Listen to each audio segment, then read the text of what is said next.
Bienvenue à votre podcast CX au quotidien, où nous recevons des professionnels et des non-professionnels amoureux de l'expérience client pour partager et échanger.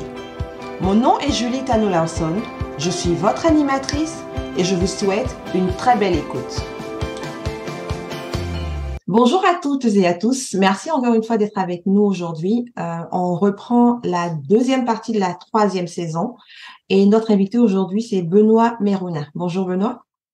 Bonjour Julie, bonjour à tous. Comment ça va? Ça va bien et toi? Ça va très bien. Alors Benoît, je vais d'abord te demander de te présenter à notre audience et puis on rentrera ensuite dans le vif du sujet. D'accord, donc moi j'ai la particularité d'avoir en fait une double activité à 80% de mon temps. Donc je dirige une société de conseil qui s'appelle Chorus Group Consulting, qui est une entité filiale d'un groupe qui s'appelle Chorus avec un K, qui travaille dans le domaine de l'immobilier d'entreprise. Et à 20%, j'ai conservé un ancrage dans le monde académique puisque je suis professeur permanent à l'école de management de Grenoble où j'enseigne notamment la culture de service. D'accord. Et en parlant de culture de service, aujourd'hui, on va parler d'un sujet qui existe depuis un bon bout de temps, la symétrie des attentions. Mhm.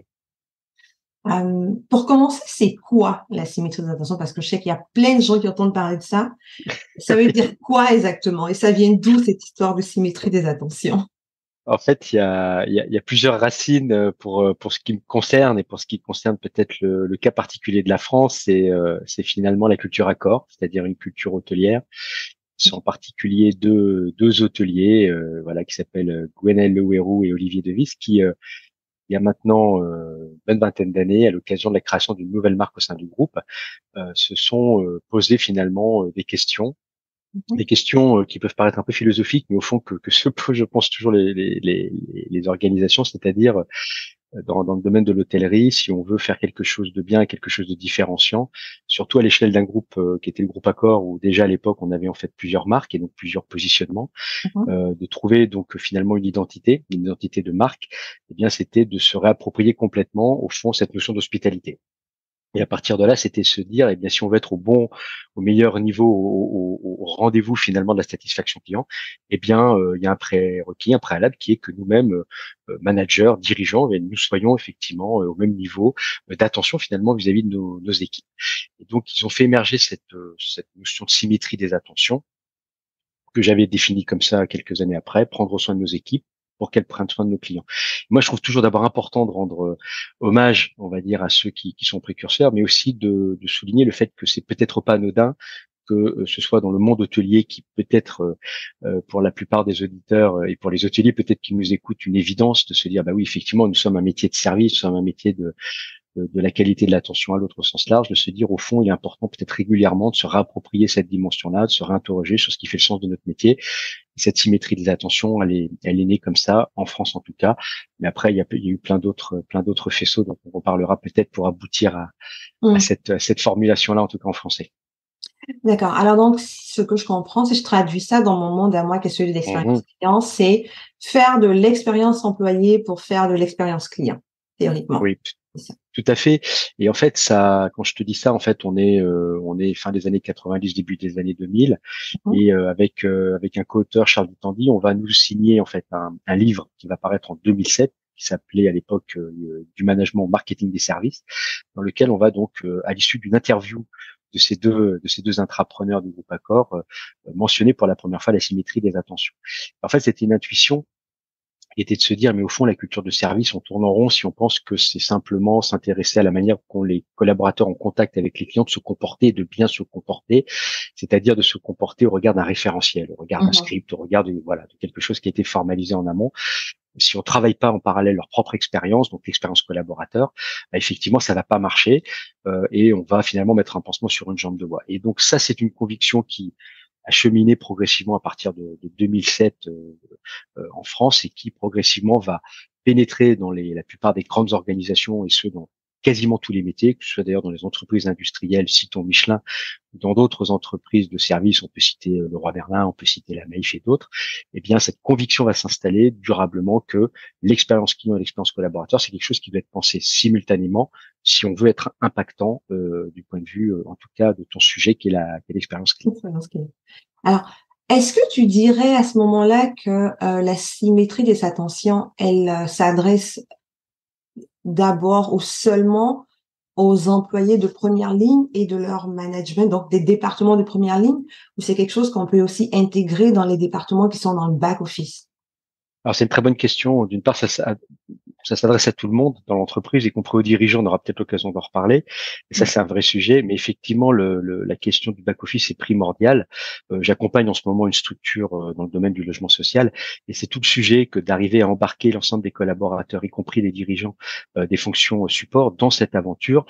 Parce que le réflexe parfois peut-être un peu naturel, et on peut le regretter, c'est de dire, mais au fond, moi, je suis à l'informatique, je suis au juridique, je suis aux ressources humaines, l'expérience client, je vois pas en quoi ça me concerne, j'ai jamais d'interaction directe avec eux. Euh, voilà, pourquoi c'est un sujet pour moi. Ben, en fait, on est précisément au cœur du sujet, c'est-à-dire qu'on est au sujet de la culture, et c'est pour ça qu'on parle de culture de service. Ben, c'est bien de dire cette culture-là, on l'appelle culture client ou culture de service quand on est dans un champ qui est celui du métier de service, eh bien Mmh. effectivement, c'est bien un sujet pour tout le monde. Et c'est allé pour une raison évidente. D'abord, c'est allé pour une raison de sens. Moi, je trouve que se lever tous les matins, faire du développement informatique, si c'est pour le plaisir d'aligner des lignes de code. Bon, peut-être que ça passionne certaines personnes, mais je suis pas sûr que ça les passionne très longtemps.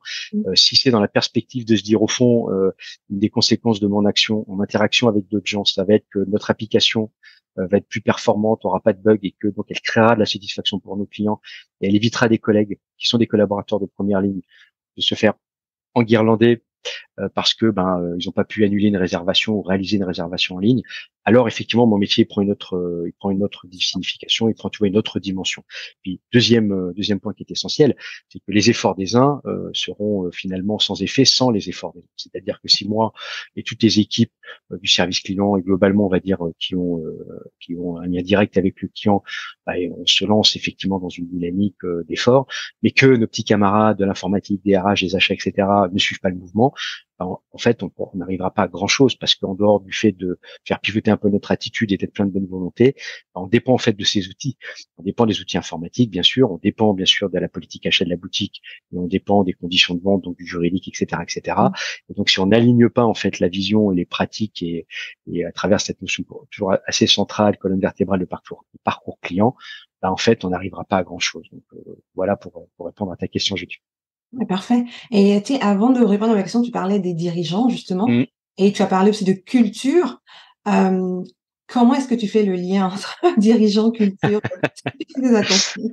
Mais les dirigeants, c'est drôle parce que j'étais encore avec un client cette semaine et un des membres du comité de direction et puis on parlait d'un sujet, je parlais de symétrie des attentions et je le regardais dans les yeux en lui disant, écoute ça, enfin globalement le projet pour lequel de transformation pour lequel tu me consultes aujourd'hui, il fonctionnera si effectivement vous êtes dans la symétrie des attentions, mais pas simplement dans les slides. Mais globalement, vous, y compris vous, les membres du comité de direction, vous changez. Et en fait, ce sera le premier signal qui donnera sans doute envie à l'ensemble des collaborateurs et en tout cas à la ligne managériale de dire, après tout, effectivement, si les chefs y vont, effectivement, il faut que j'aille aussi. Mmh. Et ça, c'est souvent un paravent qui est gênant parce que soit les gens vous disent, ah oui, mais Benoît, c'est très bien tout ça, mais tu devrais en parler à mon board. Et moi, j'ai pas toujours accès en fait aux dirigeants de ces gens-là. Mmh. Et donc ma réponse, elle est simple, c'est de leur dire, mais vous pensez que le monde va s'améliorer, que vous allez vous améliorer en tant que manager et que l'expérience de votre équipe va s'améliorer si vous vous cachez derrière ça en disant, mais moi je bougerai comme mon chef bougera. Je trouve ça un petit peu triste. Et je pense que soit vous avez cette conviction chevillée au corps, et bien allez-y et permettez au moins à votre équipe de grandir avec vous dans ce registre-là. Et puis tant mieux ou tant pis si vos propres chefs à vous sont pas dans cette symétrie des attentions avec vous. Mmh. Puis d'autre part, effectivement, de dire aux dirigeants, tout ça sera sans effet ou sans les effets voulus, quelle que soit la transformation que vous recherchez, si vous-même vous ne donnez pas des preuves, des gages très concrets que le changement c'est aussi pour vous, et que donc effectivement vous allez en tant que dirigeant en fait pivoter. Alors depuis le temps que tu le fais toi, que tu Mmh. prends ton bâton de pèlerin et que tu parles de la symétrie des attentions, est-ce que tu vois les choses bouger? Est-ce que tu sens que Et ça, c'est aussi une bonne question. Moi, je dirais, tu sais, comme pour beaucoup de sujets, il y a sans doute un avant et un après Covid. C'est-à-dire que ouais, je pense que jusqu'en 2020, tu sais, on parlait de marque employeur, on parlait de l'expérience collaborateur et donc de symétrie des attentions. mmh, Bon, je m'en suis un peu lassé. D'ailleurs, c'est pour ça que je m'en suis un peu détourné pour aller sur un autre chemin qui était l'éthique du care. J'avais besoin, voilà, de prendre un peu la tangente pour différentes raisons. Et la crise est arrivée, et parmi ces conséquences, on en parle tous les jours. Et je pense que c'est la même chose au Canada. Ouais. Les problématiques de recrutement, les problématiques de fidélisation des collaborateurs, les difficultés des managers. Bref, on voit bien que ces sujets qui sont extrêmement concrets aujourd'hui, dont dépendent en fait vraiment la pérennité des entreprises, Mhm. font que en fait c'est plus des sujets qui sont considérés comme anecdotiques. Et donc, quelque part, peut-être plutôt parfois, on va dire, forcé par les circonstances que porté par des convictions, beaucoup de managers et beaucoup de dirigeants finalement prennent ce chemin-là. Et en tout cas, moi, je le mesure modestement, mais tu me demandais quelque part un peu ce retour d'expérience puisque ça fait une Mhm. quinzaine d'années. Oui, je suis de plus en plus sollicité sur les sujets de l'attention, de la réciprocité, du care, de la symétrie des attentions. J'interviens d'ailleurs ce vendredi devant des cadres dirigeants de Paris Aéroport, Ok. pour partager tout ça. Et je sens bien, et surtout dans les interactions, que ça fait écho. Que ça fait écho d'abord parce que les gens ont aussi bougé à l'intérieur d'eux-mêmes finalement pendant la pandémie, donc ça résonne en fait. Je pense qu'il y a quelque chose d'un petit peu nouveau aussi par rapport au parcours et à la trajectoire de chacun. Et puis tout simplement, et encore une fois par rapport au contexte plus global de leur organisation qui rencontre les mêmes problèmes que les autres, et bien de se dire on n'a plus le choix, il faut y aller. Ouais, c'est bien que tu dis ça parce que effectivement ici aussi depuis la Covid il y a eu quand même quelques bouleversements au niveau expérience collaborateur et expérience Mhm. client. Ce que je remarque du côté expérience client, je te dirais, c'est que depuis le début 2023, là, on parle beaucoup de récession. Donc, je te dirais que la bulle expérience client est comme en train de s'éteindre un peu. C'est genre, il y a de l'air Mhm. qui sort de cette bulle-là parce que le momentum, en fait, il n'est plus là, il est plus du côté de comment recruter, comment garder ses employés, etc., Oui. etc. Et je me demande qu'est-ce qui ferait que cette bulle, en fait, si tu veux, qui est ce momentum qui a été créé par la Covid par rapport à justement l'expérience collaborateur puisse être pérenne parce que au niveau de l'expérience, on est tous en train de réfléchir pour dire que c'est quoi qui fait que la bulle décline. Ce qu'on constate, c'est la capacité de présenter un retour sur investissement, bien sûr, comme tous les dirigeants. Et à la fin de la journée, c'est ce qui compte le plus. Mhm. Je me demande, est-ce que tu penses que la bulle, le momentum expérience collaborateur, est-ce que tu penses que si on ne l'attache pas ou si on ne lie pas à une question de retour sur investissement ou de comprendre la plus-value pour les entreprises, est-ce que tu penses qu'elle va comme à la longue disparaître comme, tu sais, comme un peu toutes les modes qui arrivent? Une bonne question. Je pose la question là avec quelques autres spécialistes, mais d'abord je partage. Effectivement, je pense qu'il y a un essoufflement assez normal, je pense, du sujet de l'expérience client en France. Maintenant, ça fait plus de 15 ans. Il y a des colloques, des collectifs, Ouais. l'association Esprit de Service France. Il y a des labels, les normes AFNOR, excellence de service. Mhm. Et puis la conceptualisation, et au fond, on raconte toujours un peu les mêmes choses, hein, une fois qu'on a dit parcours client, expérience collaborateur, Oui. symétrie des attentions, ou au moment de vérité, on a un peu épuisé le sujet. Mhm. Donc, je pense il y a un appauvrissement normal, au fond, une dynamique dont on a fait un peu de tour. Ça ne veut pas dire que toutes les entreprises sont au meilleur niveau et toujours au rendez-vous. La Mhm. réalité, elle est tout autre, et on est loin d'avoir épuisé le sujet. Pour ce qui concerne maintenant le côté collaborateur, moi j'ai quand même le sentiment, et j'en reviens aussi à la pandémie, qu'au fond, la pandémie, ça a été l'étincelle, c'est-à-dire qu'il y avait des transformations profondes de nos sociétés qui font que il y a ce que moi j'appelle, en tout cas je le résume comme ça, une demande finalement de prendre soin beaucoup plus forte, et ce quel que soit finalement le registre, et pas simplement du point de vue du collaborateur dans ce qu'il est en tant que salarié, mais plus Mhm. globalement dans une société aujourd'hui où on voit bien que prendre soin de l'autre, c'est quelque chose qui est important. C'est même finalement un regard philosophique, une manière d'être au monde, une manière aussi peut-être d'être heureux. Si je cite Ouais. une des grandes sources d'inspiration qui est Viktor Frankl, c'est-à-dire de considérer que donner un sens à sa vie, c'est d'abord aimer, être aimé et prendre soin des gens qu'on aime, et puis peut-être s'élever à travers aussi le fait de s'engager dans une cause plus grande que soi. Donc, au fond, si ce qu'on se raconte là, c'est essentiel pour donner un sens à sa vie, on peut aussi considérer que c'est essentiel pour donner un sens à son travail. Ça, il y a des auteurs qui l'ont très bien décrit dans un excellent ouvrage paru en France au début de l'année autour autour du sens au travail, où ils font, et tu vois, ils tracent un lien très très très très net et très fort entre le care et la dimension de care dans un métier donné et le sens en fait que je trouve à mettre en œuvre en fait ce métier-là. Eh Mhm. bien, quand on a en fait ce regard-là, moi je te réponds de façon assez assurée en te disant ça va durer parce que ce sera peut-être une mode managériale, mais dans l'esprit des gens, dans le regard de la société, dans le regard philosophique qu'on peut avoir sur au fond pourquoi je suis là, quoi je sers, à qui je suis utile, suis-je heureux. Mhm. Je considère que prendre soin, c'est quelque chose de très central dans nos vies. Et c'est pour ça, je te le disais tout à l'heure rapidement, que je suis passé de la symétrie de l'attention à l'éthique du care, parce que ça m'a permis d'adopter ce regard philosophique et que ce regard-là me donne confiance, voilà, pour te répondre de façon positive, en te disant, je pense que ça va durer, parce que derrière, il y a quelque chose d'extrêmement profond, des moteurs extrêmement profonds qui font que, même si la mode managériale, le fait de parler d'expérience collaborateur ou je ne sais quoi, va s'étioler à un moment donné, les aspirations qui sont derrière, les besoins qui sont exprimés derrière eux, ils n'ont pas vocation à s'éteindre. Et tu peux parler un peu de l'éthique du care tant qu'à y être? Ah oui, avec plaisir. Alors d'autant plus que bon, moi je suis pas propriétaire de l'éthique du Caire, donc c'est une forme d'éthique qui est née aux États-Unis il y a exactement 40 ans, tu vois, 1983 pour la dater, sous Mhm. la plume d'une psychologue nord-américaine qui s'appelle Carol Gilligan, Ok. dans un livre qui existe, voilà, en édition de poche aujourd'hui, qui s'appelle Une voix différente, et elle est vraiment la première à évoquer ce qu'elle a donc appelé l'éthique du Caire. Alors, parfois les auditeurs, s'ils font un peu de recherche, trouveront la notion plurielle, les éthiques du care. Et en fait, elle va... Excuse-moi, est-ce que care, c'est C-A-R-E comme en anglais? oui, pardon, c'est vraiment le mot anglais, voilà, tout à fait.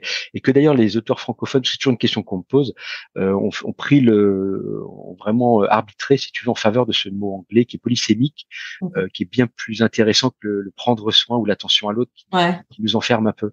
En fait, en français, donc moi, je me sens pas plus légitime que les philosophes ou les psychologues qui les premiers ont, ou les sociologues ont introduit la notion de care en France. Donc, j'étais aussi bon élève, tu vois, je m'en réfère à leurs travaux. Ils disent éthique du care et ils explicitent, et ça me va bien, pourquoi ils conservent ce mot anglais. Ok. Et ce mot anglais, il est intéressant, et cette éthique, elle est intéressante parce que, bon, elle nous disait a priori pas grand-chose du management, hein, c'était pas le propos de Carol Gilligan, Ouais. situer sa réflexion à notre niveau. Mais ce qui est intéressant dans son livre, c'est deux choses qui vont être très importantes, surtout quand on les rapproche de la période récente.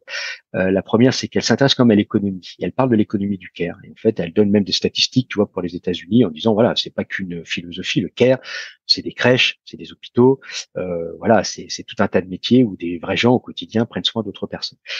Sa réflexion, elle est féministe, et Bon. d'essence féministe. Et donc, elle dit, ben, on est quand même dans un paradoxe dans nos sociétés, c'est que nous confions ce que nous avons de plus précieux, donc nos enfants en bas âge ou nos parents âgés, à des institutions à but ou non lucratif, mais malheureusement de plus en plus à but lucratif. Mhm. Et ces métiers, concrètement, ceux qui prennent soin de nos enfants ou de nos parents âgés en perte d'autonomie, L'autonomie. sont des femmes. Et souvent des femmes issues de minorités, souvent pas très bien considérées, pas très bien payées, avec des conditions de travail, etc., etc., etc. Et donc, au fond, ce qui pouvait paraître très loin et très théorique quand j'en parlais avant la pandémie, mouvement tu vois, de pendule, et d'un seul, on parle de reconnaissance, on parle des invisibles, on parle des métiers de première ligne, on applaudit les infirmières Ouais. dans la rue tous les soirs à 20h, etc., etc. Enfin, bref. Et donc il se passe plein de trucs, et d'un seul coup on se dit, mais au fond tout ça, en fait, ouais, c'est important, et tout ça, ça marche ensemble.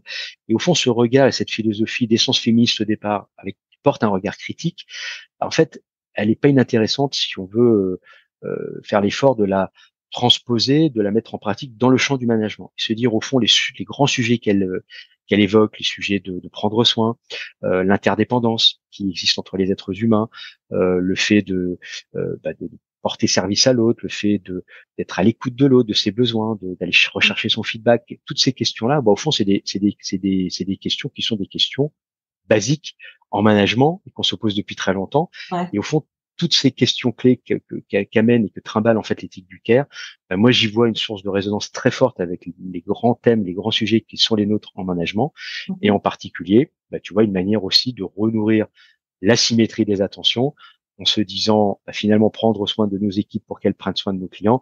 On pourrait enlever le pour, parce qu'on fait pas ça juste parce qu'il y a cette finalité-là. C'est globalement se dire prendre soin les uns des autres, prendre soin des écosystèmes, parce qu'entre-temps, il y a quand même aussi le grand retour aussi du sujet de la RSE auquel On est Oui. confronté, tu vois, là, je suis en polo parce qu'il fait à nouveau très très chaud en France. On frôle les 35-36 à nouveau. Donc le réchauffement climatique, c'est une réalité qu'apprennent les gens dans leur quotidien. Donc j'ai pas évoqué ce sujet de la RSE, on pourrait y revenir si tu veux, Julie, mais bref, tout ça, en fait, ça à un moment donné, ça conflue, ça vient interagir et ça fait que dans les organisations, bah, il y a les enjeux RH qu'on a évoqués, il y a des enjeux de management et de manager autrement qu'on a peut-être un petit peu évoqué, et puis il y a ce sujet de la transformation aussi lié à nos pratiques, à nos modes de vie autour du changement climatique et de la décarbonation, bah, qui font que le care, le prendre soin, commence à trouver sa place dans les organisations. Est-ce que si ce serait pas parce que il y a une plus grande prise de conscience des individus de leur Mm. bien-être? Bon, déjà oui, nous qui sommes un peu plus âgés, mais les nouvelles générations, maintenant c'est quasiment indispensable, c'est non négociable pour ces générations-là aussi.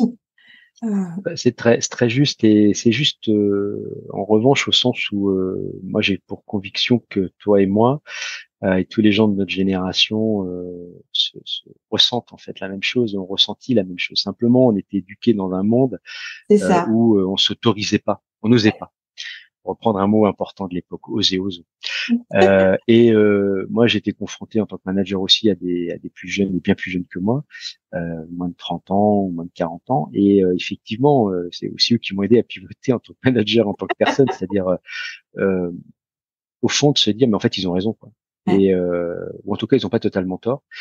Et donc, ben effectivement, ce qu'ils expriment, c'est assez juste.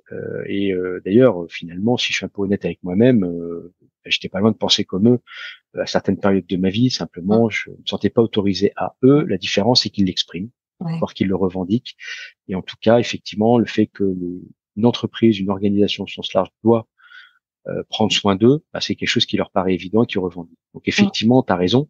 Là-dessus, je pense que là aussi, enfin, pour revenir aux politiques de recrutement et de fidélisation, on est un peu contraint, quoi. Ouais. OK. Donc en fait, les étoiles se sont alignées. Quand on parle de RSE, donc la prise de conscience par rapport à l'environnement, le bien-être de soi, la pénurie de main-d'œuvre, heu, Oui, les nouvelles générations et leur manière de oui, fonctionner, en fait, ça crée cet élément tous ces éléments qui font, en fait, cette potion magique qui est nécessaire pour que, la prise de conscience de soi ou la symétrie des attentions et bien l'éthique du care soit primordiale et soit maintenant, nécessaire dans exactement. différentes entreprises, en fait. Exactement, il y a tout cet ensemble-là que tu as très bien résumé et je pense que ben à partir de là, une fois qu'on empile ce que tu viens d'énoncer, on voit bien que on n'a pas le choix, quoi. Donc après c'est le degré de sincérité parce que c'est ça qui compte aussi, c'est-à-dire sentir que l'intention et l'attention d'un manager, d'un dirigeant, elle est sincère parce qu'il y a rien de pire pour le coup que le fake, comme on dit en anglais, le fait de faire Effectivement. semblant de surjouer une intention qu'on Alors c'était ça ma alors, prochaine question justement et tu as répondu parce que je me disais: «Est-ce que les entreprises, ils vont à reculons?» Parce qu'ils voient que tout ça, ça s'empile et qu'ils n'ont pas le choix ou ils se disent: «Bah, tant qu'à y aller à reculons, autant que je le fasse bien et puis que je puisse en profiter». Mmh. en fait, il y a plein de postures différentes. Moi, je me sens assez à l'aise avec un dirigeant que j'aime beaucoup. Je sollicite souvent, qui dirige en fait un office public de l'habitat ici en France et effectivement qui va très très loin en fait dans le prendre soin de ses collaborateurs. Le collaborateur ne travaille pas le jour de son anniversaire. Ils ont mis en place le congé parental avant la loi. Ils sont allés encore plus loin que la loi. 3 jours de télétravail. Enfin des trucs parfois un peu incroyables. Et au fond, les gens leur disent, ouais, tout ça c'est bien, mais c'est un coût. Bah oui, mais mes comptes sont équilibrés, j'ai de la trésor, j'investis, je suis performant du point de vue financier. Mmh. Et puis toujours un peu la peur de l'enfant gâté, de dire oui, mais est-ce que tout ça c'est pas une surenchère? Et puis au fond, Bon. c'est toujours et moi et toujours plus, mais c'est quoi la contrepartie? Et lui pour le coup il est très aligné, c'est droit et devoir quoi. Et donc effectivement il le dit sans embâche, il dit oui effectivement la contrepartie. Et c'est là où on retrouve l'expérience client. Il dit moi je suis très exigeant. Et effectivement il a 3 piliers tu vois dans son projet, c'est la satisfaction client, le bien-être collaborateur et la planète. Et pour lui, c'est 3 sujets qui sont complètement interconnectés. Voilà, pour lui, prendre soin de ses équipes, c'est essentiel parce que c'est une conviction humaniste. Mais il est aussi convaincu que s'il fait pas très bien ça, il n'y aura pas les équipes au rendez-vous avec le bon niveau d'exigence face aux locataires. Tu vois. Et puis d'autre part, que c'est bien le comportement et de ses équipes et de ses locataires, y compris dans leur quotidien le plus trivial et dans les éco-gestes, eh bien si il n'embarque pas en fait tout ce collectif-là, bah, il n'atteindra pas les objectifs qui sont les siens, qui sont ambitieux du point de vue en fait de la décarbonation. Donc en fait, on a aussi cette posture, et moi elle me va bien, que on n'est pas dans le monde de oui. Il s'agit bien d'être exigeant dans l'attention à l'autre, mais aussi de dire, ben oui, le minimum, c'est qu'on est au service tous là collectivement d'un public, d'un client, d'un locataire, d'un patient, peu importe. Eh bien, effectivement, se prendre soin, il est aussi à destination de notre public. Et c'est toute cette finalement cette toile d'araignée, ce que j'appelle la réciprocité, prendre soin de toi, tu prends soin de moi. Et c'est bien dans ce principe finalement de réciprocité que ce niveau d'exigence peut être rappelé s'il le faut, mais de dire en tout cas, même si on fait pas ça pour ça, on le fait aussi pour ça, et que donc à un moment donné, on attend effectivement un fort engagement, parce que ça c'est le terme que j'ai pas cité qui est important, un fort niveau d'engagement des équipes auprès notamment des publics qu'elles servent au quotidien ou en fonction support et de leurs collègues qui eux les servent au quotidien, quoi. Alors, si moi je suis un dirigeant, je suis un responsable d'entreprise ou de département et que je veux savoir si je devrais instaurer la symétrie d'attention dans mes équipes et tout ça, comment je détermine si c'est nécessaire ou pas et quels sont les premiers pas que je mets en place en fait pour commencer à faire ce changement-là? Déjà, le premier pas, moi, je dirais, c'est la motivation intrinsèque, c'est-à-dire d'avoir un porteur.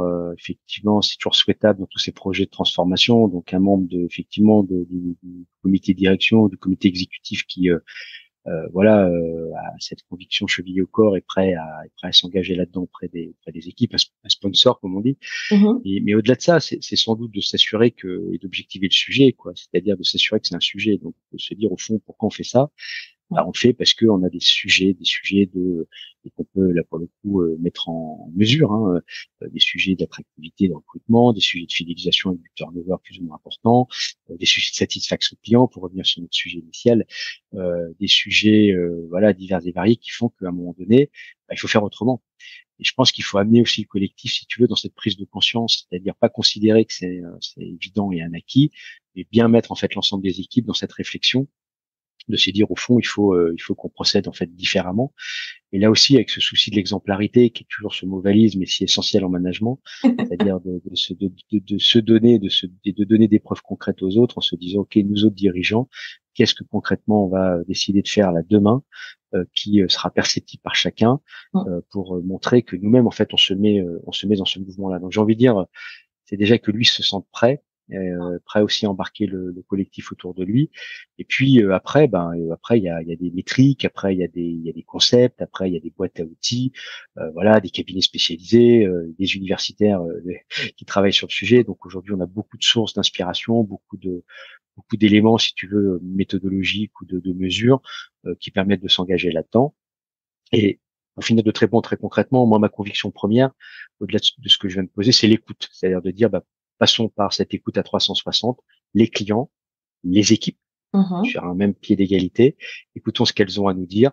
Faisons la synthèse de ce qu'elles expriment là où ça converge. Et là aussi, c'est intéressant, là où ça diverge. Il y a des sujets évoqués par les clients qui ne sont pas évoqués Mmh. par les équipes et réciproquement. Pour se dire, au fond, si on écoute nos parties prenantes, ben voilà effectivement ce qu'elles attendent de nous. Est-ce qu'on est au clair là-dessus? Et maintenant, regardons dans un deuxième temps comment on peut répondre effectivement ou pas d'ailleurs à tout ce qui est exprimé là. Mais effectivement, ce travail d'écoute, je l'ai fait, tu vois, récemment avec une structure. On est allé à la rencontre en fait sur le terrain des clients avec un petit camping-car, pour Mmh. créer des moments conviviaux. Parce que je crois aux choses très incarnées, moi. Et Ouais. puis d'autre part, c'est l'ensemble des collaborateurs aussi qui ont été entendus, qui ont travaillé en fait autour de leur perception du parcours client. Je Mmh. crois que c'est important d'embarquer tout le monde, de pas travailler en chambre. Et on a des outils aujourd'hui digitaux qui permettent de le faire dans les très grandes organisations, mais au fond de rechercher l'incarnation, c'est-à-dire pas des chiffres, pas des baromètres, pas des choses désincarnées. Elle est vraiment quêter et d'inviter les équipes, y compris les dirigeants, à aller à l'écoute en fait des parties prenantes, notamment des clients, mais aussi des collaborateurs, pour entendre en fait cette incarnation, cette voix des personnes, parce que c'est ça qui compte et qui redonne de la chair et de l'émotion en fait à tout ça, et pas simplement des baromètres et voilà, et des mesures un peu froides et un peu désincarnées. Mon Dieu, c'est tout le temps qu'on a. Je pourrais encore te poser 5000 questions. Non. Alors, pour nos auditeurs qui aimeraient entrer en contact avec toi, comment est-ce qu'ils peuvent faire? Eh ben, c'est très simple. D'abord, moi, je pense que c'est important qu'ils te remercient déjà de nous avoir. C'est toi qui as pris l'initiative et je te remercie encore. Et puis, Ah, ça me moi, fait tu sais, plaisir. ils trouveront, ils tapent Benoît Murnin dans Google, ils trouveront mes deux adresses mail, soit mon adresse chez Chorus, soit mon adresse chez Grenoble École de Management. D'accord. Voilà, et puis on prend contact et on échange avec plaisir. Et puis si je ne sais pas faire, je sais passer le ballon à des confrères ou à des amis. D'accord. Et puis si je ne sais pas faire tout seul, je sais travailler avec d'autres. Moi j'aime beaucoup ça parce que je crois que c'est important et les sujets sont tellement complexes aujourd'hui que Et parfois quand ils tout s'imbriquent tous aussi. ouais, puis exactement, ils s'imbriquent tous et puis bon, on apprend aussi, je pense, les uns des autres, et ça c'est intéressant aussi de partager de ce point de vue-là. Donc effectivement, voilà, je suis très facile à trouver sur Internet. Et puis tu sais, je publie beaucoup, donc les gens peuvent retrouver aussi des articles, des interviews comme ce qu'on vient de faire là, sur Forbes.fr, sur The Conversation, sur plein d'autres médias, voilà aussi pour nourrir un peu la réflexion et partager, parce que je crois que c'est important aussi dans le cheminement c'est l'académique qui Ouais. te dit ça, mais de prendre le temps de la lecture aussi individuelle pour prendre un petit peu de recul Oui. sur soi et pour partager aussi avec des équipes, des pairs, d'autres managers, des collègues sur sa propre équipe, Mm. finalement des réflexions. Je pense qu'on chemine aussi comme ça, quoi, et pas que dans des séminaires et des formations. Mais alors, ce qu'on fera, nous, c'est qu'on mettra dans la description le lien pour vers ton entreprise et le lien vers tes livres aussi, parce que Je te c'est remercie. Voilà, puis les important que bouquins. les Ouais. gens puissent les lire. Je te remercie beaucoup, Benoît, d'avoir été avec nous aujourd'hui. Et alors, Merci de ton invitation. à toutes et à tous, je vous dis encore dans 2 semaines. Bye! Au revoir.